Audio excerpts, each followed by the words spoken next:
Hey friends, it's Jo. Thanks for joining me again today. Today I am creating a card. It is using some older product, but it's definitely a favourite set of mine. And I'm also going to show you how to use your dies with foil, so foiling your dies as well. What I'm doing here first though is I have a 4¼ by 5½ piece of white cardstock, and I am just getting on my card a bit of a colour gradient of ink. So I've got the Broken China, the Prize Ribbon and Chipped Sapphire, and I'm just going to blend that onto that white card base there, lightest to darkest. So a little tip when you are ink blending, you want to make sure that your brush is really loaded up. You can't blend if you don't have a lot of ink on your brush, and you also want to make sure that your ink pads are nice and juicy as well. So I can see this one here looks like it probably could do with a bit of re-inking.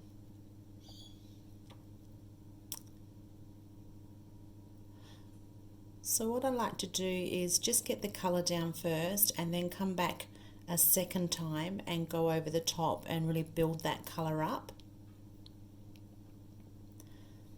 So I'm going back now just over the top of that Broken China just to blend the colours a little bit together.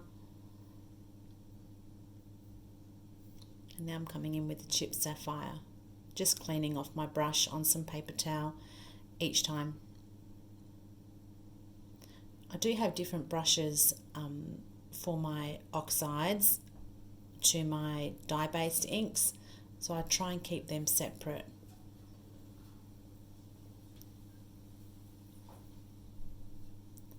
That little mat on the side there, I don't know why it has taken me so long to use that. I've had that in my kitchen for my hot pots and mainly for opening jars, and then I thought, wow, I should have had it in my craft room. So I've now got one in my craft room as well, and that's just holding my ink pads in place when I ink up with my brushes. So you can see here now I'm coming back in with that Prize Ribbon and just trying to get some more colour on. Making sure that I don't have any harsh lines.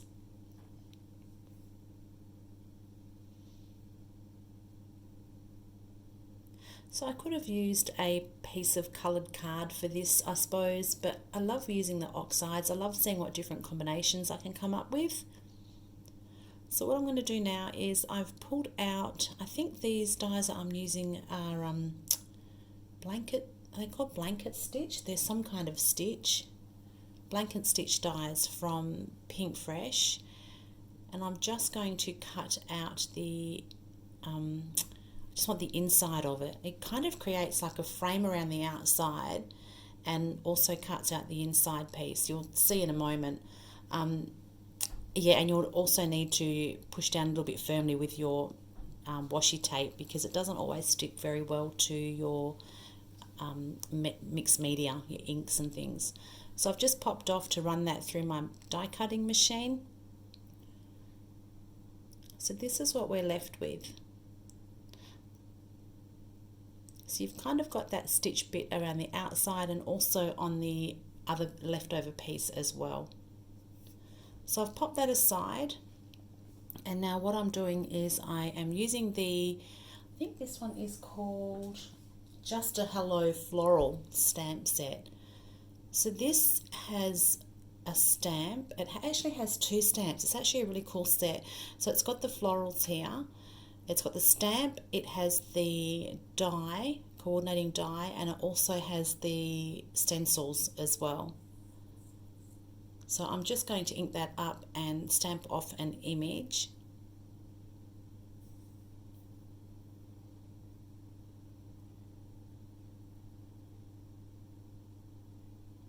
So I've done something slightly different with this video today.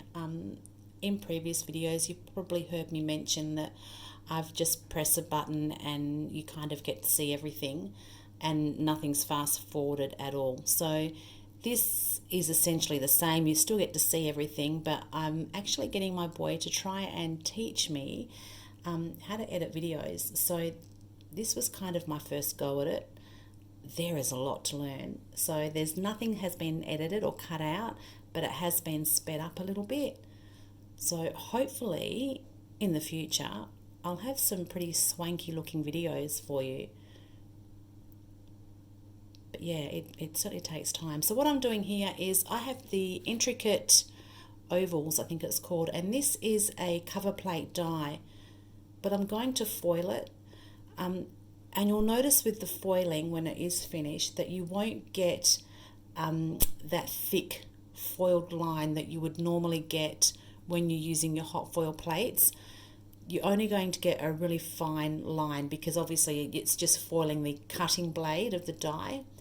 So what I like to do with this is, because this is a big plate, I'm actually going to let this sit on the plate for a little while. I'm getting it nice and hot. I've got my foil, and then I'm going to foil this onto some blue cardstock. So I'm cutting this down because my cardstock is already cut to 4 1/4 by 5 1/2, so it was a little bit hard to see, and I'm also trying to keep it straight. So ideally what I probably should have done was just foil it on a bigger piece of cardstock and then cut it down. But I've left it in there to get nice and warm. I'm now running it through my machine.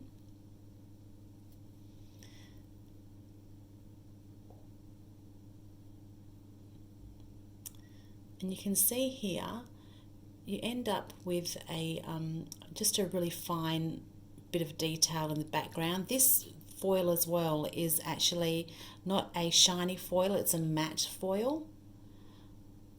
So it might be a little bit hard to see in the photos, but it's in real life it's really pretty. It's just a little bit of a detail, extra detail. So I'm trimming it down so that I have a little white border around my card, and I like to trim from all 4 corners so that the pattern is still central.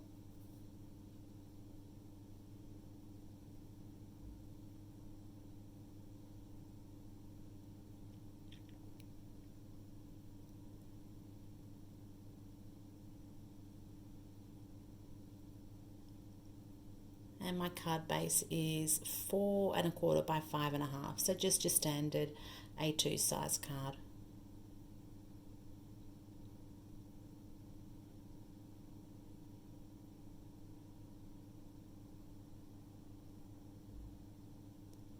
So I have my stamp off to the side there just drying because I used that Versamark ink pad. I find they take a little while to dry. So I've left that off to the side drying while I'm doing all of this. Otherwise, when you use the stencils, if it's not dry properly, sometimes the black bleeds into your inking.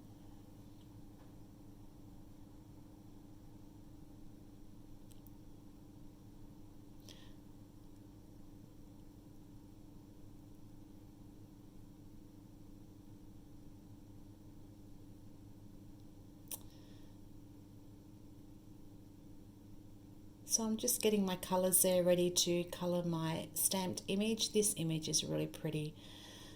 I have got one of the Pink Fresh colour families there, and I'm just giving it another quick heat set just to make sure that it is not wet at all.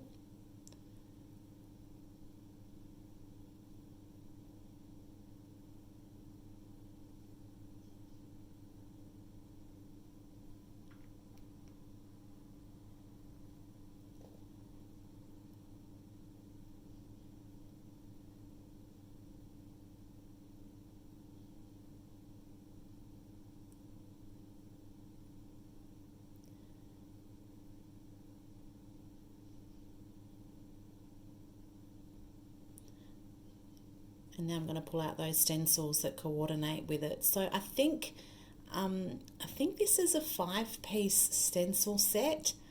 Obviously, you don't have to use the stencils. You can just colour these however you like. You could just colour them with pencils, with your markers. You could even still use the inks and just use daubers and just go completely over the top that way. However you like to colour. I love the stencils. and I find them really easy to use. These ones are particularly relatively easy I should say, to line up. And I'm just using my little mat there, just with the magnets, just to hold it down.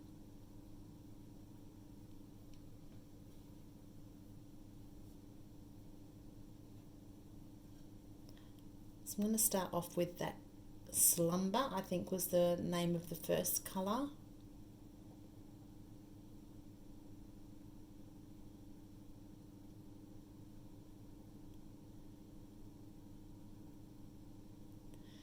And I'm just going to do those 4 main big flowers. I think those little berries on the side, I'm going to do a deeper blue.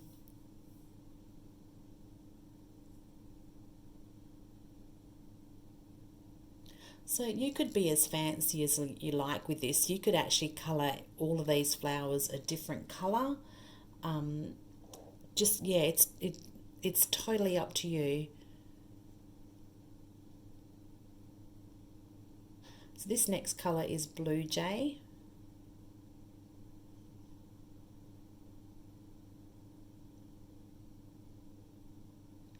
I'm also going to stick with that Blue Jay colour for my next stencil.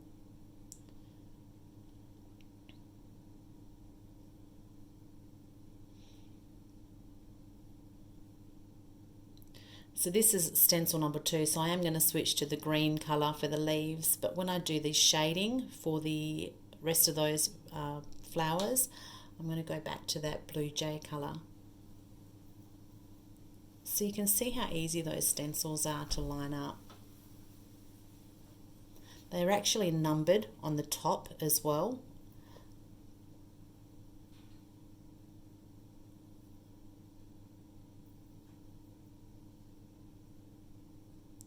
So I think this colour that I'm using here is Meadow from memory. So you'll see when I'm holding the brush and I hold it at the very top of the brush and around the head area of the brush, I get a much deeper colour, much more concentrated colour. As you move your hand to the back of the brush, you'll get a much lighter colour. It's just how it works for me anyway. You'll probably see later on when I get towards the end how I move my hand to the end of the brush so that the colour isn't as intense. So I'm going to come in with another colour here for these little flowers. I'm going to come in with the yellow colour family. I think this one that I used was Marigold from memory. Marigold, is it? I think it is. Again, you can use any of your inks that you have. It doesn't necessarily have to be these Pinkfresh inks, and you don't even have to use the gradient inks either. You can just use what inks you have and just continue to build up the colour.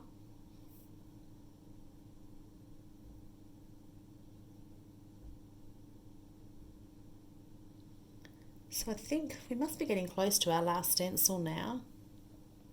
These are all the little details for the leaves.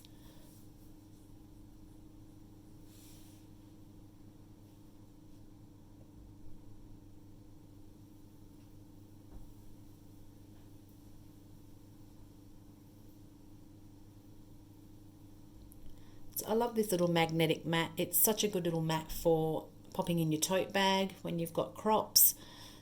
Doesn't take up a lot of space at all. So here we go. Here is the details for the leaves. This is key lime.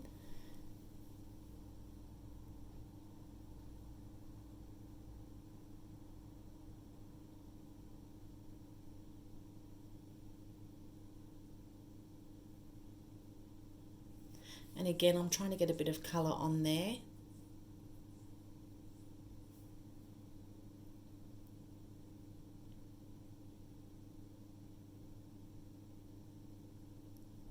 Starting to look really pretty. And our last stencil, this is when it all starts to pop, when you've got all these details in.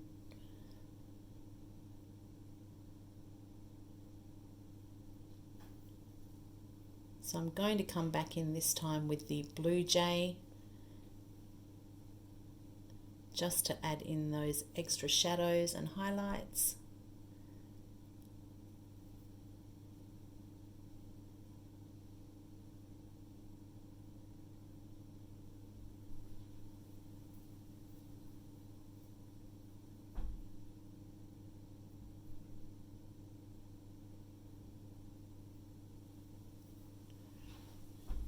So you can see there where I've moved to the back of the brush. I just find that the colours doesn't then end up quite as intense. Kind of blends a little bit better. You don't have such a harsh line.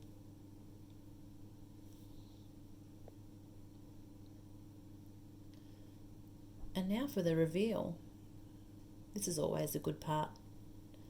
Ta-da! Isn't that pretty?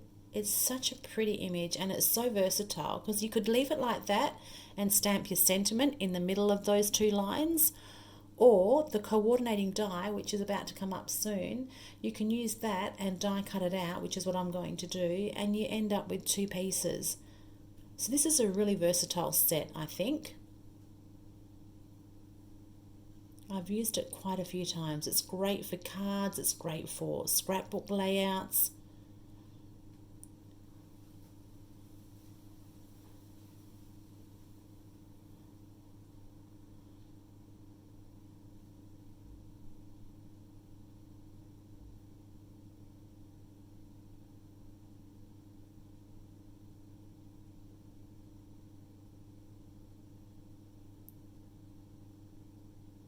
So I'm just going to run that through my die cutting machine.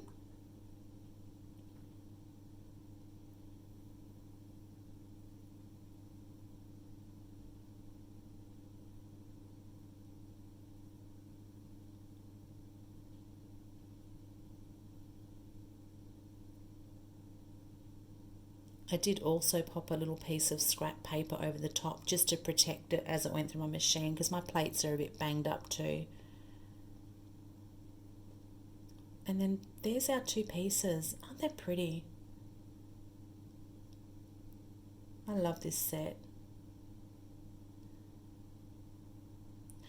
So I'm going to stick those two pieces on that little ink blended card panel that I did. I'm just kind of faffing about a little bit there to get placement right.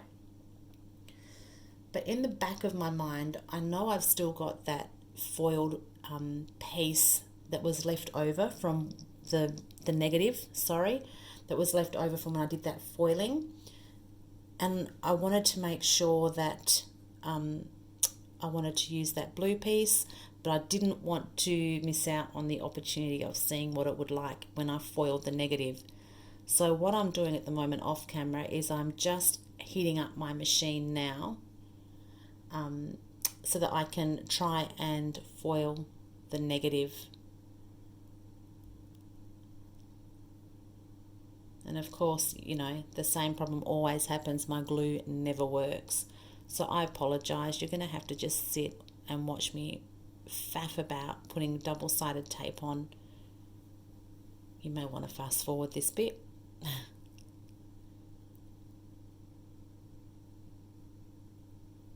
But hey, who knows? When I'm really clever and I know how to edit videos, I'll be able to edit all this stuff out.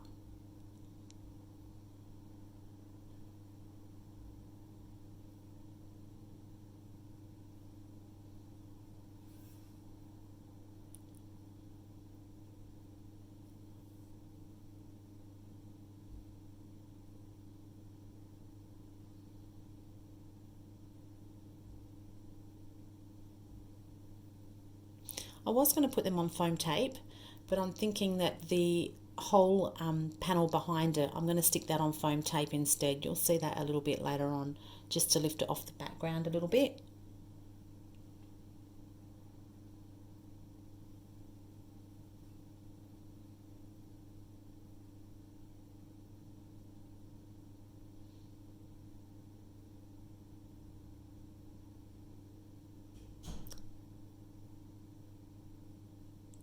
So I'm liking how that looks, but like I said, I still have that that negative piece there, and I really wanted to have a go just to see what it was going to look like.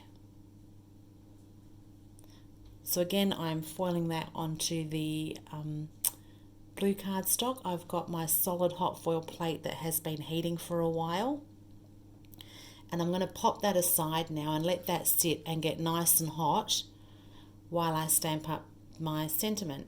So this sentiment is all in one piece, and it comes with the part of the stamp set. So it's got about 5 or 6 sentiments on there. So you stamp it as one whole piece, and it also has the die cut, or the die that die cuts all in one go as well.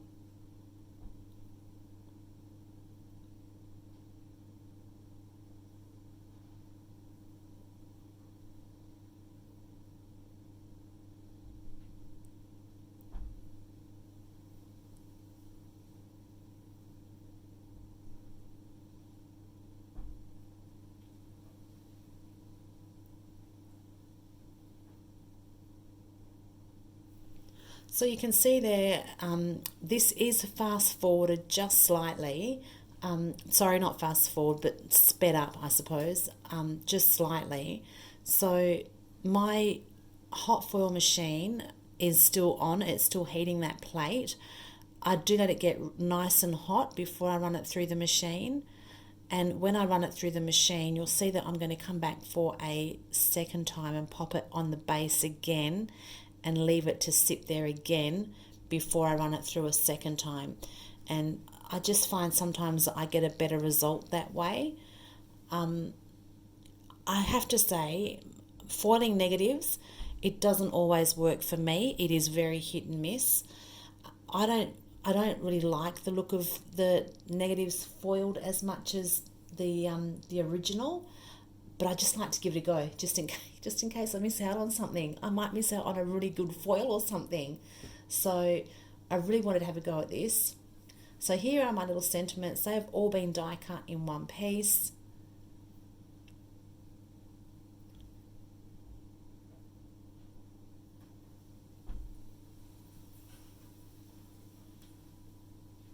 So I'm going to use that just a hello, and I'm going to pop them all aside now, and I'm going to run this through my machine.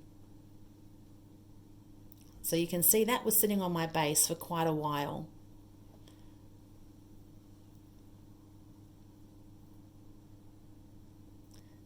And I've come back and I've put it back on my machine to heat again, and I'm going to finish off popping that sentiment on that little focal panel.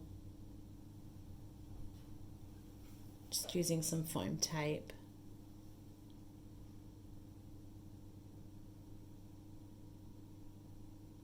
So spoiler alert here, the foiling doesn't turn out as nice as I thought it would. I should have just stuck with my gut instinct of being happy with what I'd already done. But like I said, don't like to miss out.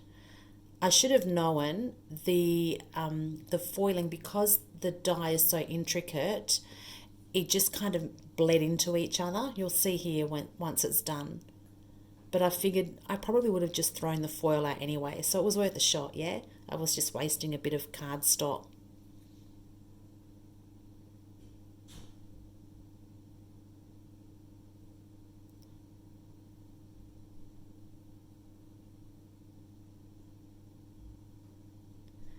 So you can see it wasn't perfect, but you can see that it wouldn't have left a lot of detail anyway. I kind of popped it on the card to see what it would look like, but I knew straight away that I was going to stick with that navy blue piece that I had already foiled. It was too detailed to make it work. So I've just got my fun foam there that's sticky on the back already, and I'm just going to use that to attach that panel to my cardstock.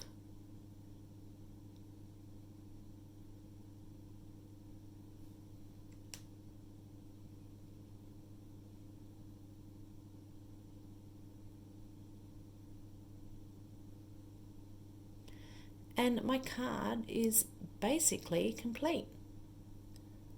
This fun foam makes life pretty easy, doesn't it? I'm just going to whip off the back of that.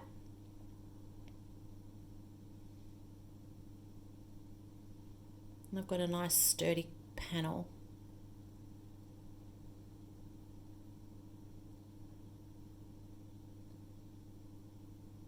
So thank you so much for joining me again today. Thank you for all your comments. I hope this video was okay. It's something a little bit different. I'm still learning.